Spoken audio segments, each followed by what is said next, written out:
ಬಂದಿಲ್ಲ ಅಂದ್ರೆ ಆಕ್ಷನ್ ತೊಗೊಳ್ಳಿ, ಎಲ್ಲ ಥರದ್ದು ಪ್ರಾವಿಷನ್ ಅದಲ್ಲ. ಅವರೇ ಖುದ್ದಾಗಿ ಬಂದು ಸರೆಂಡರ್ ಆದರೆ ಅದು ತುಂಬ ಒಳ್ಳೆಯದು. ಮೇಡಮ್ ಪ್ರಜ್ವಲ್ನ ಯಾರು ತಪ್ಪು ಯಾರೇ ಮಾಡಿದ್ರು ತಪ್ಪೇ ಮೇಡಮ್. ಅವ್ರು ತಪ್ಪು ಮಾಡಿದ್ದಾರೆ, ಅವ್ರು ಖಂಡಿತವ್ರು ಶಿಕ್ಷೆ ಆಗಲೇಬೇಕು. ಜಡ್ಜ್ನ ಲಾಯರ್ನೆಲ್ಲ ಕೊಂಡ್ಕೊಂಡ್ಬಿಡ್ತಾರೆ ಈಗಿನ ಕಾಲದಲ್ಲಿ ದುಡ್ಡು ಕೊಟ್ಬಿಟ್ಟು. ಅಂಥ ಪರಿಸ್ಥಿತಿ ಇದೆ, ಸರ್ಕಾರ ನಡೆಸ್ತಾ ಇರೋದ್ರೆ. ಸುಮ್ಮನೆ ಇವರು ಕೆಸರಾಟ ಇವ್ರ ಮೇಲೆ ಅವ್ರು ಹೇಳ್ತಾರೆ, ಅವ್ರ ಮೇಲೆ ಇವ್ರು ಹೇಳ್ತಾರೆ, ಇದೇ ನಮ್ಮ ಹಾಕಿ ಜನಗಳಿಗೆ ಮುಟ್ಟಾರ್ಡರ್ ಮಾಡ್ತಾ ಇದ್ದಾರೆ. ಕೇಂದ್ರ ಸರ್ಕಾರವನ್ನು ಹೆಲ್ಪ್ ಮಾಡಬೇಕು, ಇವರು ಹೆಲ್ಪ್ ಮಾಡಬೇಕು. ಅವರು ಹೆಲ್ಪ್ ಮಾಡೋದಿಲ್ಲ, ಇವ್ರು ಕರ್ಕೊಂಬರೋದು, ಎಲ್ಲರೂ ಇನ್ವಾಲ್ವ್. ಮೇಡಮ್ ಬರಲೇಬೇಕು, ಎಷ್ಟು ದಿವಸ ಇದ್ರು ನಮ್ಗೆ ಇಂಡಿಯಾದೊಳಗೆ ಬರಲೇಬೇಕಲ್ವಾ? ಬಂದೇ ಬರ್ತಾರೆ. ಬಂದಾಗ ಆಕ್ಷನ್ ತೊಗೊಳ್ಳಿ. ಇಲ್ಲ ಎಂತೆಂಥವ್ರನ್ನ ಹಿಡ್ಕೊಂಬಂದ್ರು ಹೋಗಿ ಹಿಡ್ಕೊಂಬನ್ನಿ. ಈಗ ನಮ್ಮಲ್ಲಿ ನಾನು ಇವರು ಹಾಕ್ಲಿ, ಇವತ್ತು ಪ್ರಜ್ವಲ್ ರೇವಣ್ಣ ಸೆಂಟ್ರಲ್ ಮೇಲೆ ಎತ್ತಾಕಲಿ, ನೀವು ಸೆಂಟ್ರಲ್ನವ್ರು ಆಕ್ಷನ್ ತೊಗೊಳ್ಳಿ ಅಂತ CBI ಕೊಡಲಿ ಪ್ರಜ್ವಲ್ ರೇವಣ್ದು ಹೇಳ್ಕೊಂಬರ್ತಾರೆ. ಇವ್ರನ್ನ ಯಾಕೆ ಅದು CBI ಕೊಡಲಿಲ್ಲ? ಪ್ರಜ್ವಲ್ ರೇವಣ್ದ 16 ಕೊಡಲಿ CBIಗೆ. ತಪ್ಪು ಅನ್ನೋದು ಈಗ ಯಾರಿಗೂ ಗೊತ್ತಿಲ್ಲ, ಅವನ ಅಪರಾಧಿ ಅಂತ ನಾವು ಹೇಳೋಕ್ಕಾಗಲ್ಲ.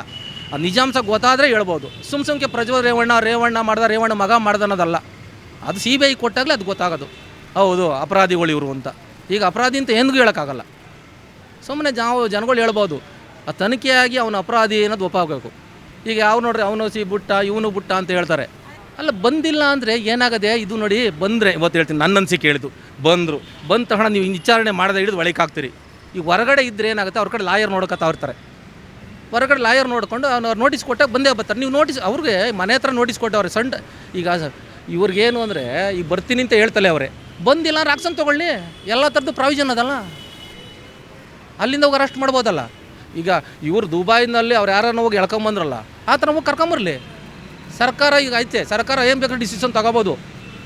ಇದು ನೋಡಿದಾಗ ಏನಾಗುತ್ತೆ, ಈಗ ಸೆಂಟ್ರಲ್ ಗೌರ್ಮೆಂಟು ಸ್ಟೇಟ್ ಗೌರ್ಮೆಂಟು ಇವರಿಬ್ಬರೂ ಹೊಂದಾಣಿಕೆ ತುಂಬ ಕಡಿಮೆ. ಆ್ಯಕ್ಚುಲಿ ಅವ್ರು ಸೆಂಟ್ರಲ್ ಗೌರ್ಮೆಂಟವ್ರು ಸ್ವಲ್ಪ ಇವ್ರು ಕೋಪ್ರೇಟ್ ಮಾಡಿದ್ರೆ CBI ಕಡೆಯಿಂದ ಸ್ವಲ್ಪ ಹೆಲ್ಪ್ ಮಾಡಿ ಬೇಗ ಕರೆಸ್ಬೋದು. ಬಟ್ ಅವರು ನನಗನ್ಸುತ್ತೆ ಕಾದು ನೋಡುವಂತಹ ತಂತ್ರಗಾರಿಕೆ ಬೆಳೆಸ್ತಾ ಇರ್ಬೋದು ಅವರು ಸೆಂಟ್ರಲ್ ಗೌರ್ಮೆಂಟಲ್ಲಿ. ಯಾಕೆ ಅಂತಂದರೆ ಈಗ ಇವ್ರು ಏನು ಮಾಡ್ತಾರೆ ನೋಡೋಣ ಅಂತ ನೋಡ್ತಾ ಇರ್ತಾರೆ ಅವರು. CBI ಕೊಡಲಿ ಅಂತಲೇ ಅವ್ರು ಕಾಯ್ತಾ ಇದ್ದಾರೆ. CBI ಕೊಟ್ಟರೆ ಈ ಬೇರೆ ಇವಾಗ DK ಶಿವಕುಮಾರು ಮತ್ತು ನಮ್ಮ ಇವರು ಶಿವರಾಮೇಗೌಡರು ಇಂಥವರೆಲ್ಲ ಇದ್ದಾರಲ್ಲ, ಕೆಲವ್ರನ್ನ ನಾವು ಲಾಕ್ ಮಾಡ್ಬೋದಾ ಅನ್ನೋ ಉದ್ದೇಶನೂ ಇರುತ್ತೆ. ಇವೆಲ್ಲ ಪೊಲಿಟಿಕಲ್ಲಲ್ಲಿ ಹೋದರೆ ಒಂದಕ್ಕೊಂದು ಬೇಕಾದಷ್ಟಿದೆ ಆ ಥರ ಮಾತಾಡೋಕ್ಕೆ ಹೋದರೆ.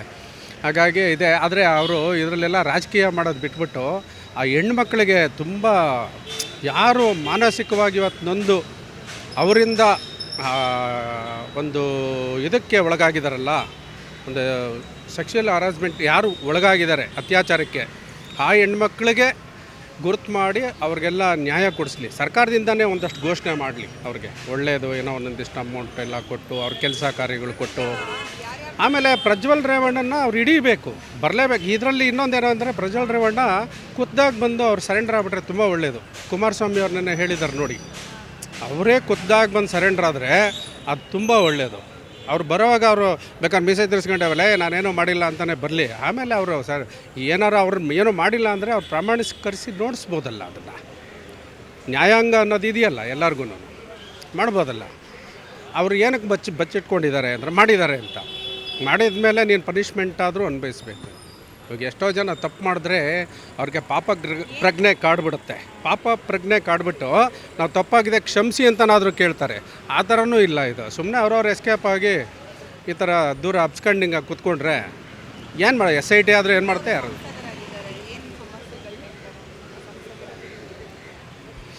ಅಂಥವ್ರು ಸಂಸದರಾಗೋಕ್ಕೆ ಲಾಯಕ್ಕಿಲ್ಲ. ಅವರು ನೋಡಿ, ಅಕಸ್ಮಾತು ಗೆದ್ದುಬಿಟ್ರೆ ಅವರೇ ವಾಲಂಟಿಯರಾಗಿ ಅದಕ್ಕೆ ಇದು ಕೊಟ್ಬಿಡಬೇಕು, ರಾಜೀನಾಮೆ ಕೊಟ್ಬಿಟ್ಟು ನಾನು ಈ ಕೇಸಲ್ಲಿ ನಾನು ಪ್ರಾಮಾಣಿಕತೆಯಿಂದ ಈ ಕೇಸ್ನಲ್ಲಿ ನಾನು ಕ್ಲಿಯರ್ ಮಾಡ್ಕೊಂಡು ಆಚೆ ಬರೋವರೆಗೂ ನಾನು ಈ ಪದವಿ ನನಗೆ ಬೇಡ. ನಾವು ಕರ್ನಾಟಕ ಜನತೆಗೆ ನಾವು ಒಂಥರ 50-50 ಇದೆ, ನೋಡಬೇಕು. ಅವರೆಲ್ಲ ಮೊದಲಿಂದ ಬೆಳೆದು ನಿಂತವರು ಅಲ್ಲಿ, ಅವ್ರ ಬಗ್ಗೆ ನಾವು ಅಷ್ಟು ಡೀಪಾಗೂ ಹೇಳಲಿಕ್ಕೆ ಬರೋದಿಲ್ಲ. ಮೇಡಮ್ ಪ್ರಜ್ವಲ್ ರೇವಣ್ಣ ಅವರು ವಿದೇಶಕ್ಕೆ ಹೋಗ್ಬೇಕಾದಾಗ ಅವ್ರನ್ನ ಇಲ್ಲಿ ಅರೆಸ್ಟ್ ಮಾಡ್ಬೋದಾಯಿತು. ಈಗ ಒಬ್ಬ MP ಅಂತಂದಮೇಲೆ ಅವ್ರು ರಾಜ್ಯ ಸರ್ಕಾರದಿಂದ ಡ್ರೈವರ್ ಕೊಟ್ಟಿರ್ತಾರೆ, ಗನ್ಮ್ಯಾನ್ ಕೊಟ್ಟಿರ್ತಾರೆ, ಒಬ್ಬರು PA ಕೊಟ್ಟಿರ್ತಾರೆ, ಎಲ್ಲ ಇವ್ರ ಕಂಟ್ರೋಲಲ್ಲಿದೆ. ಇವರೇ ಹೋಗೋದಕ್ಕೆ ಬಿಟ್ಬಿಟ್ಟು ರಾತ್ರಿ ಗುಂಡಿ ತೋಡಿದ್ರು, ಬೆಳಗ್ಗೆ ಗುಂಡಿ ತೋಡಿದ್ದಾರೆ ಯಾರಿಗೆ JDSಗೂ BJP ಬೀಳ್ಸೋಣ ಅಂತ. ಅದೇ ಗುಂಡಿ ರಾತ್ರಿ ಹೊತ್ತು ಹೋಗ್ಬಿಟ್ಟು ಸಿದ್ದರಾಮಯ್ಯ ಮತ್ತು DK ಶಿವಕುಮಾರ್ ಬಿದ್ದೋಗ್ಬಿಟ್ಟಿದ್ದಾರೆ ಗುಂಡಿಲಿ. ಈಗ ಅವ್ರು ಈಚೆ ಬರೋಕ್ಕಾಗ್ತಾಯಿಲ್ಲ, ಸರ್ಕಸ್ ಮಾಡ್ತಾಯಿದ್ದಾರೆ ಈಚೆ ಬರೋದಕ್ಕೆ. ಕೊನೆಗೆ ತನಿಖೆ SITನ ಮುಚ್ಚಾಕ್ಬೇಕಂತ ನೋಡ್ತಿದ್ದಾರೆ. ಇದನ್ನ ಎಲ್ಲ ಕ್ಲೀನ್ ಚೀಟ್ ಕೊಟ್ಟು ಮುಚ್ಚಾಕ್ಬೋಣ ಅಂತ ಪ್ಲ್ಯಾನ್ ಮಾಡ್ತಿದ್ದಾರೆ. ಇದು ಮುಚ್ಚಾಕಬಾರ್ದು, ಇದು ಯಾರಿಗೂ ಸಹ ಈ ಥರ ಮಾಡೋಕ್ಕೆ ಹೋಗಬಾರ್ದು. ಇದಕ್ಕೆ ಒಂದು CBI ತನಿಖೆ ಕೊಟ್ಟರೆ ತುಂಬ ಒಳ್ಳೇದು ಮೇಡಮ್. ಇದರಲ್ಲಿ ಯಾರ್ಯಾರ ಹಿಂದೆ ಕೈವಾಡ ಇದೆಯೋ ಅವರೆಲ್ಲರೂ ಬಯಲಿಗೆ ಬರ್ತಾರೆ ಮೇಡಮ್. ಪ್ರಜ್ವಲ್ ಯಾರು ತಪ್ಪು ಯಾರ್ಯಾರು ಮಾಡಿದ್ರು ತಪ್ಪೇ ಮೇಡಮ್. ಅವ್ರು ತಪ್ಪು ಮಾಡಿದ್ದಾರೆ, ಅವ್ರು ಖಂಡಿತವಾಗ್ಲೂ ಶಿಕ್ಷೆ ಆಗಲೇಬೇಕು ಮೇಡಮ್. ಒಂದು ಕಠಿಣವಾದ ಶಿಕ್ಷೆ ಆಗಬೇಕು. ಮುಂದಿನ ದಿವಸದಲ್ಲಿ ಈ ಥರದವ್ರು ಯಾರೋ ಒಬ್ಬ ರಾಜಕಾರಣಿ, ಒಬ್ಬ ಪಬ್ಲಿಕ್ ಸರ್ವೆನ್ಸ್ ಈ ಥರ ಇಂಥ ಕೆಲಸ ಮಾಡಬಾರ್ದು. ಅದರಲ್ಲೂ ನಮ್ಮ ಕರ್ನಾಟಕದಲ್ಲಿ ಹೆಣ್ಮಕ್ಳ ಮೇಲೆ ಅಪಾರವಾದಂಥ ಗೌರವ ಇದೆ. ನೀನು MP ಆದವರು ಇಂಥ ಕೆಲಸ ಮಾಡೋದ್ರಿಂದ ಇದು ತುಂಬ ನಾಚಿಕೆಡ ಕೆಲಸ ಇದೆ. ನಮ್ಮ ನಾಚಿಕೆಡ ಅಂತ ಹೇಳ್ಬೋದು. ಇದು ನಮ್ಮ ರಾಜ್ಯದ ಮಾನ ಮರ್ಯಾದೆನೂ ಹರಾಜಾಗ್ತಾಯಿದೆ ಇವತ್ತು ಅಂತಾರಾಷ್ಟ್ರೀಯ ಮಾಡ್ತೀರಿ ಕೂಡ. ನಮ್ಮ ರಾಜ್ಯದಿಂದ ಪ್ರಜ್ವಲ್ ರೇವಣ್ಣವ್ರಿಗೆ ತುಂಬ ಕಠಿಣ ಶಿಕ್ಷೆ ಆಗಬೇಕು. ಅವ್ರನ್ನ ಬೇಗ ಬಂಧನ ಮಾಡ್ಬೇಕಂತ ನಾನು ಕೇಳ್ಕೊತೀನಿ ಮೇಡಮ್. ಬಟ್ ಅವ್ರು ಬಂದರೆ ಇದು ಗೊತ್ತಾಗುತ್ತೆ ಏನು ಅವರೆಲ್ಲ ಮೇಲೆ ಎನ್ಕ್ವೈರಿ ಆಗಿ ಇದಾಗಿ ವಾಟ್ ಈಸ್ ದ ರಿಯಾಲಿಟಿ ಆವಾಗ ಗೊತ್ತಾಗುತ್ತೆ. ಅವ್ರು ಬಂದರೆ ಬರೋಕ್ಕೆ ಮುಂಚೆ ನಾವೇನೋ ಮಾಡೋದು ಅದೊಂದು ಸಾಲ ಇದಾಗುತ್ತೆ, ಟ್ರೇಸ್ ಔಟ್ ಆಗುತ್ತೆ ಯಾರು ಇದರಲ್ಲಿ ಮೇಯ್ನ್ ಇನ್ವಾಲ್ವ್ಮೆಂಟ್ ಎಲ್ಲ ಆಚೆ ಬರುತ್ತೆ. ಅದು ಒಳಗಡೆ ವಿಷಯ ಆಗೋಕ್ಕಿಂತ ಮುಂಚೆನೇ ಅವ್ರಿಗೆ ಗೊತ್ತಾಗಿದೆ, ಅದಕ್ಕೆ ಹೊರಗಡೆ ಹೋಗ್ಬಿಟ್ಟಿದ್ದಾರೆ. ಯಾರೂ ಬಿಟ್ಟಿಲ್ಲ, ಇಲ್ಲಿ ಬಿಡೋದು ಇಲ್ಲ. ಇವರು ಅದಕ್ಕೆ ಇವಾಗ ಪಾಸ್ಪೋರ್ಟ್ ಎಲ್ಲ ರದ್ದು ಮಾಡ್ತಾ ಇದ್ದಾರೆ. ರದ್ದು ಮಾಡಿದ್ರೆ ಅವರು ಅಲ್ಲಿ ಫಾರಿನ್ ಕಂಟ್ರಿಲಿರೋರು ಅವ್ರನ್ನ ವಾಪಸ್ ಕಳಿಸ್ತಾರೆ. ಇವಾಗ ರದ್ದು ಮಾಡಲೇಬೇಕು. ಯಾರಿಗಾರು ಶಿಕ್ಷೆ ಆಗ್ಬೇಕಾದ್ರೆ ಆಗಲೇಬೇಕು, ಏನು ಮಾಡೋಕ್ಕಾಗಲ್ಲ. ಎಲ್ಲ ತಪ್ಪು ಮಾಡಿದ್ಮೇಲೆ ಏನು ಮಾಡೋಕ್ಕಾಗುತ್ತೆ, ಆಗಲೇಬೇಕು. ಈಗಿನ ಪರಿಸ್ಥಿತಿಗೆ ಜಡ್ಜ್ನ ಲಾಯರ್ನೆಲ್ಲ ಕೊಂಡ್ಕೊಂಡ್ಬಿಡ್ತಾರೆ ಈಗಿನ ಕಾಲದಲ್ಲಿ ದುಡ್ಡು ಕೊಟ್ಬಿಟ್ಟು. ಅಂಥ ಪರಿಸ್ಥಿತಿ ಇದೆ, ಸರ್ಕಾರ ನಡೆಸ್ತಾ ಇರೋದ್ರಲ್ಲಿ. ಅಂಥದ್ರಲ್ಲಿ ಏನು ಬೇಕಾದ್ರೂ ನಡಿಬೋದು. ಹೊರಗಡೆ ಬಂದು ಅವ್ರಿಗೆ ಶಿಕ್ಷೆನೇ ಆಗದೇನೂ ಇರ್ಬೋದು, ಹೇಳೋಕ್ಕಾಗಲ್ಲ. ಪರಿಸ್ಥಿತಿಗಳಾಗ ಆ ಥರ ಇದೆ, ಏನು ಮಾಡೋಕ್ಕಾಗಲ್ಲ. ರಾಜೀನಾಮೆ ಕೊಡಲೇಬೇಕು. ಯಾಕಂದರೆ ಇಷ್ಟ ಪರಿಸ್ಥಿತಿ ಆಗಿ ಪಬ್ಲಿಕ್ ಒಪ್ಪಲ್ವಲ್ಲ. ಅಲ್ಲಿ ಪಬ್ಲಿಕ್ ಒಪ್ಪದೇ ಇದ್ಮೇಲೆ ಇನ್ನೇನು ನೀವು ನಿಂತ್ಕೊಳ್ಳಲ್ಲಿ ನೀವು ಆಡಳಿತ ನಡ್ಸೋಕ್ಕೂ ಆಗಲ್ಲ. ಅಲ್ಲಿ ಎಲ್ಲರಿಗೂ ಇವಾಗ ಬ್ಯಾಡ್ ನೇಮ್ ಬಂದಮೇಲೆ ನೀವೆಲ್ಲಿ ಮಾಡೋಕ್ಕಾಗುತ್ತದು, ಮಾಡೋಕ್ಕಾಗಲ್ಲ. ಜನರಿಗೆ ಸ್ಪಂದಿಸೋಕ್ಕೂ ಆಗಲ್ಲ. ಹೋದರೆ ಎಲ್ಲ ಕಡೆಯೂ ನಿಮಗೆ ಮರ್ಯಾದೆ ಇರೋಲ್ಲ. ಅದರಿಂದ ವಾಪಸ್ ಕೊಡಲೇಬೇಕು. ಅವರು ಯಾರು ಕ್ಯಾಂಡಿಡೇಟ್ ಇದ್ದಾರೆ ಆಪೋಸಿಷಲ್ಲಿ ಅವರೇ ಬರ್ಬೇಕು, ಅಷ್ಟೇ, ಇನ್ನೇನು ಮಾಡೋಕ್ಕಾಗಲ್ಲ. ಮೇಡಮ್ ಅವರೇ, ಅಪರಾಧ ಆಗಿರೋದು ನಮ್ಮ ಕರ್ನಾಟಕದಲ್ಲಿ ಅಪರಾಧ ಆದಾಗ ಇಲ್ಲಿ ಇನ್ಚಾರ್ಜ್ ಯಾರಿದ್ದಾರೆ, ಪೊಲೀಸ್ ಡಿಪಾರ್ಟ್ಮೆಂಟವರು, ಇಲ್ಲಿ ಎಲ್ಲ ಇಂಟೆಲಿಜೆಂಟ್ಗಳೇನಿದ್ದಾರೆ ಅವ್ರು ಮಾಡಬೇಕು. ಇದನ್ನು ಮೋದಿ ಆಗಲಿ ಸೆಂಟ್ರಲ್ ಆಗಲಿ ತೊಗೊಳಕ್ಕೆ ಬರೋಲ್ಲ. ಯಾಕೆಂದರೆ ಇಲ್ಲಿ ನಮ್ಮ ಮನೆಯಲ್ಲಿ ನಾವೇನು ಮಾಡಬೇಕು ಅದನ್ನು ಏನೋ ನೋಟಿಸು ಅದು ಇದು ಇಶ್ಯೂ ಮಾಡಿದ್ದೀನಿ ಅಂತಾರೆ. ಅವ್ರನ್ನೇ ಒಂದು ಟೀಮ್ ಮಾಡಿ ಹೋಗಿ ಎಲ್ಲಿದ್ದಾರೆ ಹುಡ್ಕೊಂಡು ತರ್ಬೋದಲ್ಲ, ಮಾಡ್ಬೋದು. ಇಲ್ಲ ರಾಜಕೀಯ ಅವರ ತಂದೆ ತಾಯಿಗಳು ಯಾರಿದ್ದಾರೆ ಅವ್ರಿಗೆ ಸಾಮಾನ್ಯವಾಗಿ ಗೊತ್ತಿರುತ್ತೆ ಅವನು ಎಲ್ಲಿದ್ದಾನೆ ಅಂತ. ಅವ್ರ ಮೂಲಕನೂ ಇವ್ರು ಮೆಸೇಜ್ ಕಳಿಬೋದು. ಸುಮ್ಮನೆ ಇವರು ಕೆಸರಾಟ ಇವನ ಮೇಲೆ ಅವ್ರು ಹೇಳ್ತಾರೆ, ಅವ್ರ ಮೇಲೆ ಇವ್ರು ಹೇಳ್ತಾರೆ, ಇದೇ ನಮ್ಮ ಹಾಕಿ ಜನಗಳಿಗೆ ಮುಟ್ಟಾರ್ಡರ್ ಮಾಡ್ತಾಯಿದ್ದಾರೆ. ಅದೇ ಡಿಲೇ ಆಗ್ತಿದೆ ಅಂದರೆ ಇವರು ರಾಜಕೀಯನ ಇಲ್ಲಿ ಮಿಂಗಲ್ ಮಾಡಿರೋದ್ರಿಂದ. ಒಬ್ಬ ಲೈಂಗಿಕ ಹಗರಣದಲ್ಲಿ ಒಬ್ಬ ಮಹಿಳೆಗೆ ತೊಂದರೆ ಮಾಡಿದ್ದೇನೆ ಅಂದರೆ ಅವ್ನಿಗೆ ಪನಿಷ್ಮೆಂಟ್ ಆಗೋದು ಸಿದ್ಧ. ಅದ್ರ ಪ್ರಕಾರ ಮಾಡಬೇಕೇ ಹೊರತು ಅದನ್ನು ಇದ್ರೊಳಗೆ ಮಿಕ್ಸ್ ಮಾಡಿಕೊಂಡು ಇವ್ರು ಜಿದ್ದು ಅವ್ರ ಜಿದ್ದು ಇವರು ಹೀಗೆ ಮಾಡಿ ಜಗಳ ಆಡ್ಕೊಂಡೇ ಹೋಗ್ತಾ ಇದ್ದಾರೆ.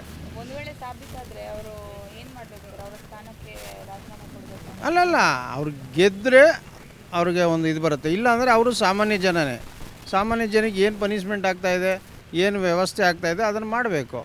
ಅವ್ರಿಗೊಂದು ಲೆಕ್ಕ ಇವ್ರಿಗೊಂತಲ್ಲ. ತೊಂದರೆ ದೊಡ್ಡವನು ಮಾಡಿದ್ರು ಅದೇ, ಚಿಕ್ಕವನು ಮಾಡಿದ್ರು ಅದೇ ನ್ಯಾಯ.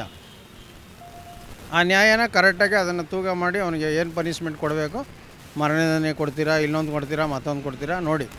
ಆ ಸೆಕ್ಷನಲ್ಲಿ ಏನು ಬರುತ್ತೆ ಅದನ್ನು ಮಾಡಬೇಕು. ಅವ್ರಿಗೆ ಎಳ್ಕೊಂಬರ್ಬೇಕು. ಅವನ್ನ ಕೇಂದ್ರ ಸರ್ಕಾರನೂ ಹೆಲ್ಪ್ ಮಾಡಬೇಕು, ಇವರು ಹೆಲ್ಪ್ ಮಾಡಬೇಕು. ಅವರು ಹೆಲ್ಪ್ ಮಾಡೋದಿಲ್ಲ, ಇವ್ರು ಕರ್ಕೊಂಬರೋದು. ಎಲ್ಲರೂ ಇನ್ವಾಲ್ವ್. ರಿಯಲ್ಲಾಗಿ ಅವ್ನು ಮಾಡಿರೋದು ಊರಿಗೆಲ್ಲ ಗೊತ್ತಾಗಿದೆ. ಅವನ್ನ ಹಾಕಬೇಕು. ಪೆನ್ ಡ್ರೈವ್ಗೂ ಅದಕ್ಕೇನು ಸಂಬಂಧ? ಪೆನ್ ಡ್ರೈವ್ನ ಹಿಡ್ಕೊಂಬನ್ನಿ ಅಂತ. ಪೆನ್ ಡ್ರೈವ್ನೇನಿದೆ, ಈಗ ನಿಮ್ಗೊಂದು ವೀಡಿಯೋ ಬರ್ತದೆ, 4 ಜನಕ್ಕೆ ಅನಿಸ್ತೀರಾ, ಅದಕ್ಕೂ ಇದಕ್ಕೇನು ಸಂಬಂಧ?